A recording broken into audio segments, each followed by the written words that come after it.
तो चीनी सीमा से चल रही तनातनी की खबरों के बीच एलएसी से सटे एयर स्पेस में नौसेना के टोही विमान P-8I को तैनात किया गया है। समंदर में कई सौ मीटर नीचे पनडुब्बी की हंटिंग करने वाले इस अमेरिकी विमान को चीनी सेना की तैनाती और मूवमेंट को ट्रैक करने के लिए तैनात किया गया है ताकि चीनी सेना की मूवमेंट पर नजर रखी जा सके।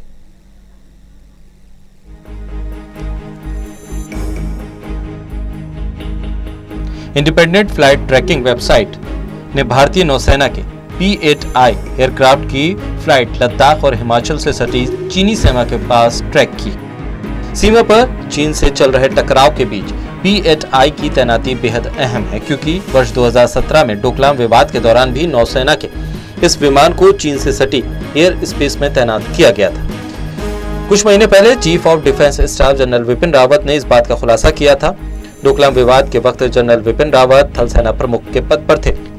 दरअसल अमेरिका के इस long range maritime reconnaissance aircraft में खास इलेक्ट्रो ऑप्टिकल सेंसर्स लगे, जो जमीन से ही 25 से 30 हजार फीट नीचे जमीन पर चल रही सारी गतिविधियों की तस्वीरें कमांड एंड कंट्रोल सेंटर को रियल टाइम में मुहैया करा देता है। इससे हजारों मील दूर बैठे सैनिक कमांडर्स को दुश्मन की हर मूवमेंट के बारे में जानकारी मिलती रहती है।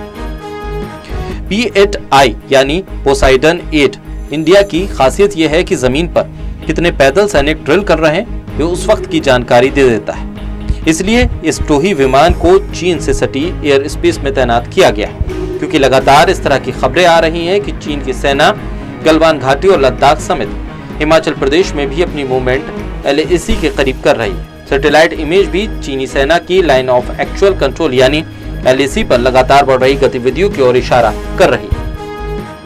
भारतीय नौसेना ने वर्ष 2012 में अमेरिका की बोइंग कंपनी से 8PI विमान खरीदे थे।